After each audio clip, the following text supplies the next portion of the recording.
Myron Orfield, born in Minneapolis in 1961, completed his bachelor's degree from the University of Minnesota in 1983 with majors in history and political science.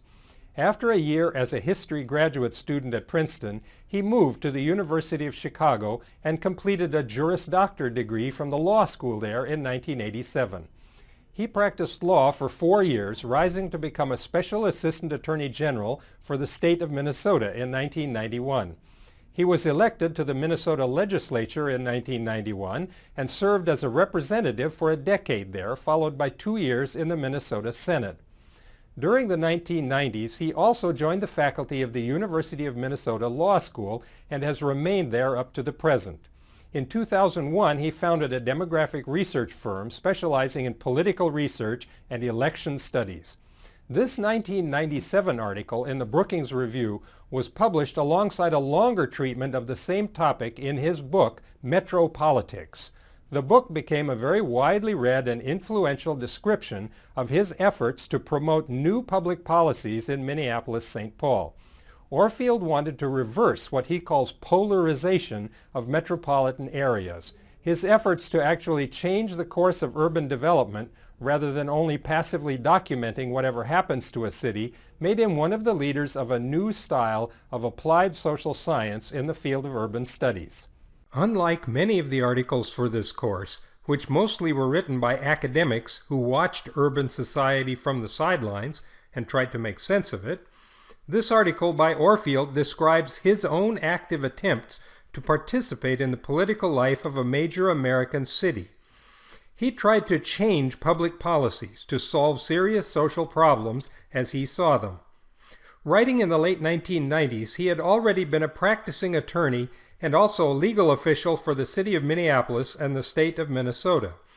He was elected to the Minnesota legislature from an urban district in Minneapolis, based specifically on a very public campaign that he waged at the time. He wanted to carry this policy fight from the city up to the state level, since he thought that state-level action might be able to overcome the resistance that he was struggling against within the city itself. He wrote this article to summarize his full-length book, Metropolitics. That book is an instruction manual for how to go about similar crusades in other cities, giving practical advice about how to mobilize political support and how to convince people that his diagnosis of a serious social problem was correct. That serious social problem, the reason for his legislative career and his book, is summed up by the label polarization. He is referring to precisely the same sorting out of large metropolitan areas into separate neighborhoods, segregated by both ethnicity and social class, that we have explored for several weeks.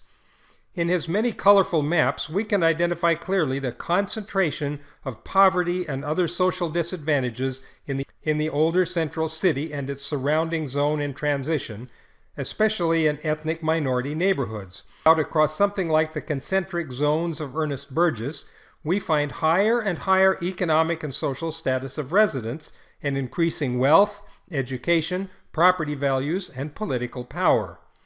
Unlike the city planners in New York City in previous decades, Orfield is not distracted by ideas like tearing down old housing and shifting poor people around from one neighborhood to another, a kind of urban ecology shell game. He sticks to the fundamental problem, the separation and mutual isolation of the rich from the poor that goes along with deconcentration of cities and the spread of suburbs. He tries to spell out the exact social, economic, and political mechanisms that produce deconcentration and sorting out in cities, dividing his explanation into two parts that reinforce each other. The first of these two trends he calls a push. The developments in central cities, already well described for us by other writers, create pressures on people to abandon these older neighborhoods, to move outwards into the suburbs if they can manage it. The negative forces that push people outward include aging housing, the disappearance of jobs, and most importantly, the continual arrival of new residents settling in the zone in transition, new residents with low levels of education, limited job skills, and often stigmatized ethnic characteristics that range from skin color to language, religion, or other traits. The economic deterioration in central cities affects many features of everyday life, from declining quality of schools to issues of public safety. People who have the economic resources and the right ethnic backgrounds to find a place in the outlying suburbs respond to this push by moving out. This option is not available to everybody in the inner city, though. As Orfield tells us, echoing Ernest Burgess from nearly 3 generations earlier, there are other people stuck in the zone in transition because they have nowhere else to go. Although ethnic barriers to residential choice may not be as high or as complete as they were in Burgess's day, such barriers continue to operate in subtle and sophisticated ways. But the real barrier is a simple economic one. It takes substantial economic resources to establish a family household in the suburbs. You need steady employment and a good job, today often including jobs held by both husbands and wives in 2 career families. Without that income, people can't qualify for a suburban mortgage, can't afford the cars to commute back and forth to work, and can't pay all the other expenses of suburban living. Single mothers who dropped out of high school have little chance of ever making such a residential leap. As the population of the city increasingly sorts itself out, the problems plaguing central cities multiply, while the resources available to deal with these problems gradually shrink away. This environment pushes people out, selectively removing everyone with the resources to leave. Orfield calls the other side of this polarization coin a pull. By this he means that the suburban destination for people able to escape central cities is not just a neutral destination, some kind of blank social canvas that is simply not the central city. As money and education pile up in suburban communities, these resources give the people living out there all kinds of political and economic advantages. When their interests are threatened, they know how to hire lawyers and they can afford to pay them. And it's not just a matter of a different mix of people in the suburbs contrasted with the central city. One of the most important points that Orfield makes, in his book as well as in this article, is that the privileged mix of people in the suburbs gives them the chance to organize politically and to shape the laws and policies of the city to reinforce their power and to protect their interests. He gives several examples of this political reinforcement of suburban power and advantage. If you can control the decisions of the city's zoning board, you can ensure that the rules for construction in your part of the city include large minimum lot sizes, and that nobody can build anything except detached single-family houses on these big lots. This guarantees that no poor people can ever afford to come and live anywhere near your house. They need apartment buildings with modest rents, not McMansions to live in. An even more enlightening example concerns how a new suburban subdivision is built in the first place.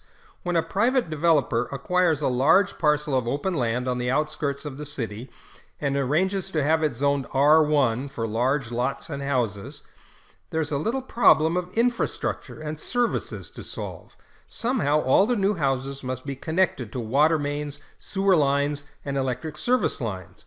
Somehow streets must reach out from the city to connect with all the new houses so their residents can commute back and forth to work in their cars. Since the private developer and the people in the suburbs, with their educations and their money, control the political processes of the city as a whole, they make sure that the city and county councils enact policies in their favor. Cities often use the property taxes and other revenue from the entire city to subsidize these infrastructure costs for new suburban development. All a private developer has to pay for is the construction of the houses themselves. The infrastructure costs are paid by the residents of the older neighborhoods in the city through their utility bills and property taxes. This subsidy makes the suburban houses cheaper for the suburban residents than they would have been if the developer had to pay all these infrastructure costs and pass them along to the people buying the houses. So the suburbs are actually using their political and economic muscle to soak up infrastructure funds that might have been used in existing city neighborhoods to improve the situation of the people who actually paid the bills. The poor inner city is subsidizing the wealthy suburbs. This process of polarization is the target on which Orfield sets his sights. believes that it might be possible to reverse the trend of urban polarization because he thinks that this sorting out process causes problems for all urban residents. If these problems can be highlighted, it might be possible to get everyone in the city to agree that things would be better for them if the sorting out process itself could be changed somehow. It's easy to see how urban deconcentration and segregation of neighborhoods by social class and ethnicity is bad for the people that this process leaves behind in the central city. The disappearance of jobs, especially jobs for which less educated workers can qualify, guarantees that unemployment and poverty will remain widespread in the urban core. This poverty affects family stability, contributing to more single-parent households.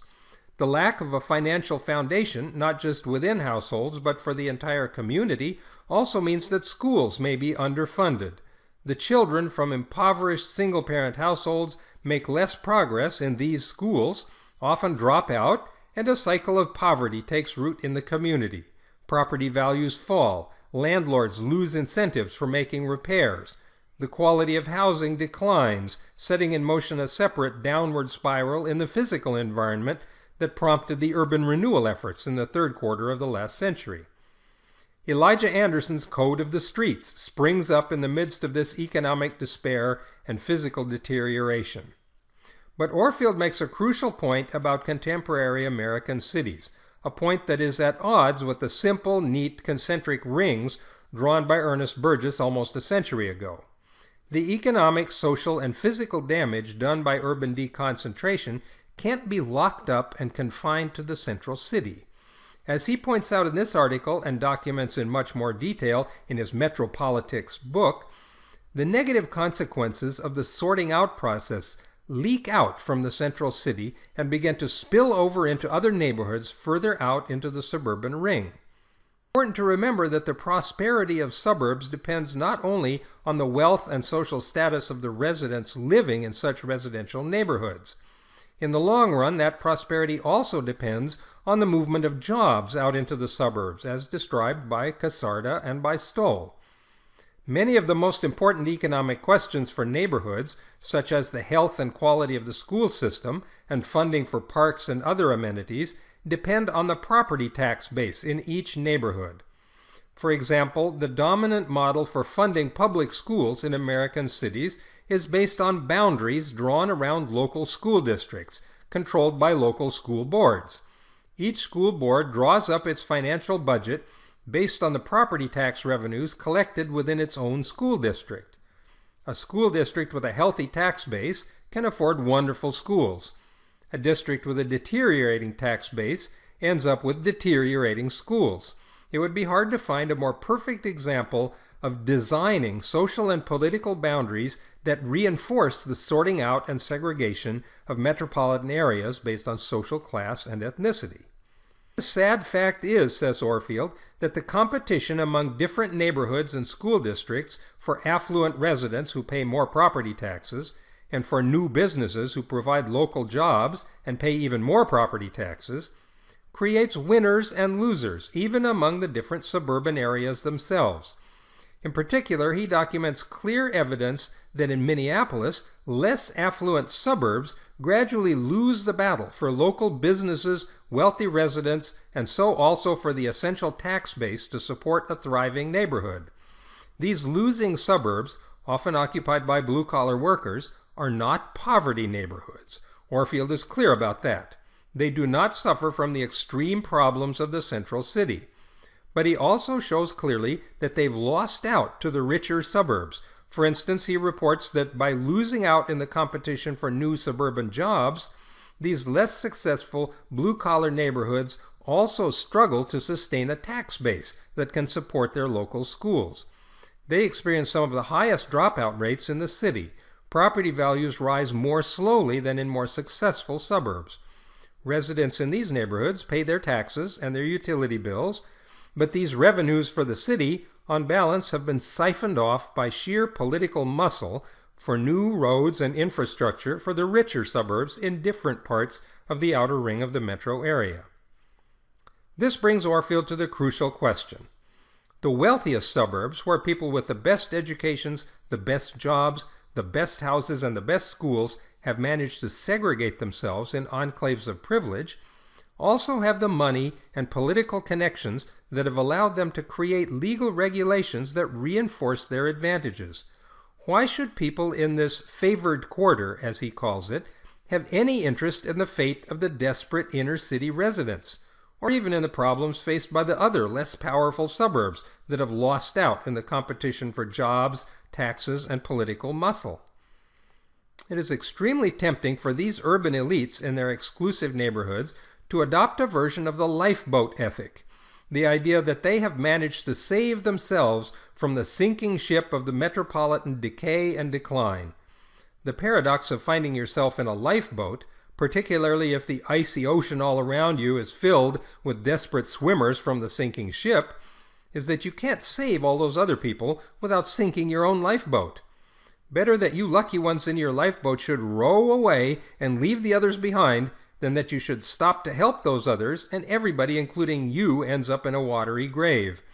It is tempting for the elite suburbs to just row away from everybody else as fast as they can. Take the money and run. But Orfield argues that this lifeboat perspective is a short-sighted mistake. Just as the social and economic problems of the central city can spill over into some of the less fortunate suburbs, the problems created by polarization can affect the economic and social health of the entire city. More money must be spent on police, prisons, drug rehabilitation programs, and other form of social control and remediation for the damaged populations located in the losing parts of the city. This will create a fiscal drain on even the wealthy suburbs, as their taxes will be higher than they would have been without all these problems. The higher taxes usually go along with slower economic growth for the city as a whole, because new companies are less enthusiastic about locating in a city where they can see growing problems of this sort. Still, Orfield also admits that when the affluent residents of the favored quarter reckon up the balance between benefits of their segregated existence and the extra costs as this imposes on them as part of the city, they may well decide that the extra costs are worth it, because they've successfully sorted themselves out from the rest of the city and are satisfied with the good life they're living. They may well decide to continue their efforts to dominate political decisions and to take for themselves as big a slice of the urban pie as they can manage to seize by every means possible. Looking at Minneapolis from this perspective, Orfield finds it perfectly simple to explain why past liberal political solutions have failed miserably to do anything about the basic problem.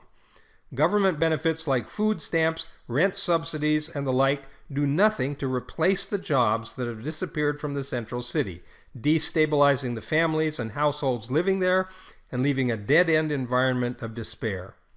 Various schemes also have been tried to train people for new jobs, but government job training programs are also useless if there are no jobs for the trained people to get.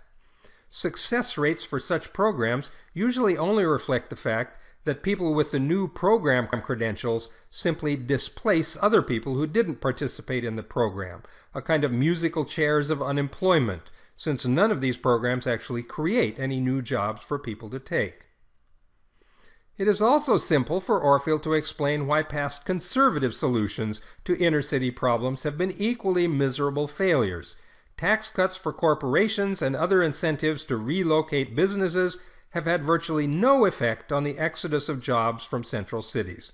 The process he calls polarization, and which we've examined both in terms of spreading out or deconcentration of the urban region, and in terms of segregation of neighborhoods by social class and ethnicity, is like a powerful social and economic tide running in cities all over the United States.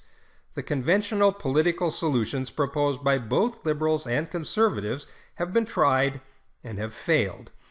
Is there any hope for central cities? He was satisfied that he had a coherent picture of how the Twin Cities metro area got into its polarization fix. Orfield examined the social, economic, and political dynamics of the situation to see whether there might not be a way to do something about it. Knowing that the conventional political approaches of both liberals and conservatives actually did nothing to address the running tide of urban deconcentration and polarization, he tried to put his finger on something that would address this process directly. And everything he thought of turned out to fit the classic description by Kingsley Davis of a social science solution to a problem. First, the social science solution is simple. It doesn't involve a lot of fancy technology or complicated details. Second, the social science solution is guaranteed to work. If you do it, you will solve your problem. Third, the social science solution is almost impossible to accomplish because you can't get people to agree to do it. This fits Myron Orfield's answer to urban polarization pretty well. His first idea is to eliminate the idea of exclusionary zoning. One of the reasons that poorer people with less education are trapped in central cities, unable to follow the remaining blue-collar jobs as they are relocated out toward the edge of the city, is that there's no place out in the suburbs where they can afford to live. Suburban political leaders have fought hard to create and enforce zoning rules that require large, expensive single-family homes on large, expensive lots. Orfield suggests simply getting rid of these restrictions. Let developers build whatever kind of housing the market demands. If you build one large McMansion on a 1-acre lot, you can sell it for a good price, perhaps $1 million. But if you subdivide the lot and build a development of 60 or 70 nice little townhouses, you can sell each one of these for a couple of $100,000 and make a lot more money than you would from selling one McMansion. So developers would be happy to ignore these restrictive zoning rules and to mix in different types of residential housing in the same neighborhood. This one single change would have an immediate and powerful effect on the polarization process, since it would allow people with less money to move into neighborhoods with better schools and often closer to the kind of jobs they're qualified to take. The people in the central cities would love this idea. The builders would love this idea. The only people who would hate this idea are the wealthy elites living in the favored quarter, the people currently reaping all the benefits from the polarization process. Orfield also suggests doing away with the policy of using the general city revenues from property taxes and public utilities to finance the infrastructure costs of new suburban subdivisions. This would leave some money in the city and county budgets for taking care of the needs of the people in the older in-town neighborhoods who are paying most of these taxes and fees in the first place. Florida's capital city of Tallahassee instituted such a rule a decade or two ago, requiring developers to include the cost of new streets, new water mains, new sewer lines, new electric utility connections, and so on in the construction budget of any new suburban development. These costs then get passed along to the future residents who eventually buy these houses, reflecting the true cost of building the new neighborhood. In this case, the developers, as well as the wealthy residents of the best suburban neighborhoods, get unhappy about such a plan, so every year since it was passed, the city and county governments have been subjected to strong lobbying efforts to reverse this rule and to get the residents of existing neighborhoods to once again subsidize construction of new neighborhoods.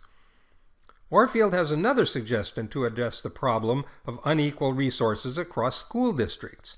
Not only Orfield, but state courts in a number of states like California have ruled that the system of financing public schools from property taxes allocated to each separate school district is inequitable and must be changed.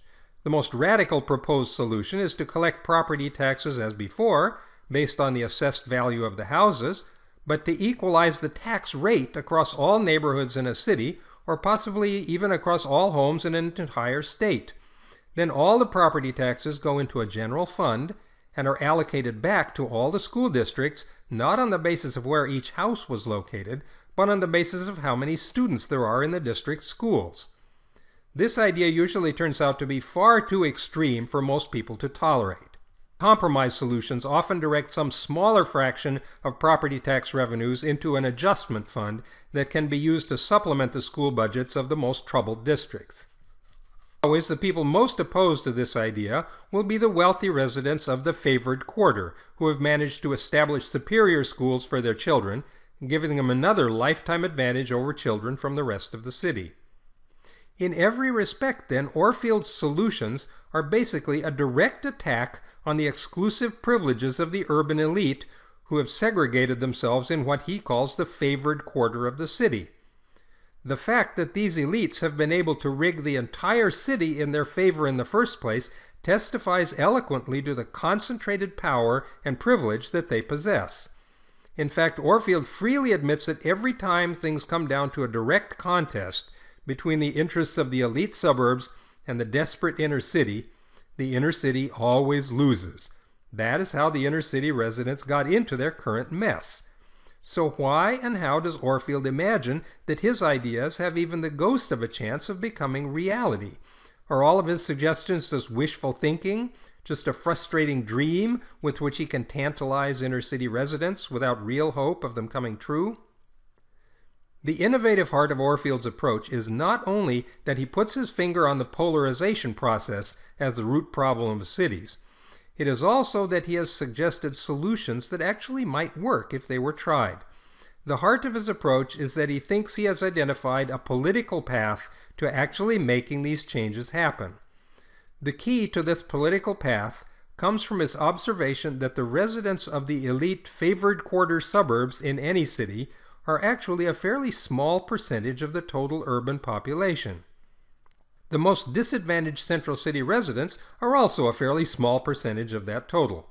A much larger share of the total urban population is located in the less successful suburbs, the blue-collar neighborhoods where the problems of the central city may already be spilling out. These areas also have lost out to the favored quarter, although the margin of defeat has not been as severe. Orfield suggests that if you can communicate with this silent majority of everyday urban residents who are neither desperate people trapped in the inner city, nor the rich elite hidden away in the favored quarter, you might be able to point out to them that they have a lot more interests in common with the central city than with the favored quarter. If you can form a coalition between the blue-collar suburbs and the inner city, he thinks you have a real chance to make some or all of his ideas into realities, and maybe even to reverse the tide of urban polarization. His book, Metropolitics, is part cookbook on how to attempt this coalition building and how to promote the ideas he says can stop or reverse polarization. It is also a frank account of his own attempts to make this happen in the Twin Cities. In some respects, this approach actually appears to have worked, in terms of creating the required coalition of interests and influencing the political process. But he also admits that it has been a real battle and that not all of his goals have been achieved. But Orfield still believes that his approach can be duplicated in city after city, and that it holds real potential for turning the tide of sorting out and segregation of our urban society with all the negative consequences that follow from that tide. Would Orfield's vision really amount to a better society? Would it do away with the code of the streets? Would it end the vicious cycle of poverty passed down from parents to children? Would it reduce segregation by social class and ethnicity and lead back toward what Max Weber thought of as the essential uniqueness of urban life? That is, people from diverse backgrounds learning to live together in a coherent society? You may decide that Orfield is on the right track, or you may decide that he's completely misguided. But even if you agree with him, you should consider the unstated assumptions that serve as the foundation for his approach. He accepts many of the basic assumptions that he inherited from earlier generations of social researchers, all the way back to Lewis Wirth, Ernest Burgess, and the original Chicago School of Sociology. He assumes that polarization and deconcentration of our great metropolitan areas create a classic situation of urban anomie, complete with social disorganization and disturbed personal identities in central cities. He assumes that concentrated poverty also has the potential to create urban subcultures of poverty, violence, and inherited family instability, just as described by Oscar Lewis. Polarization, for Orfield, is creating the worst of both these worlds of inherited social theories.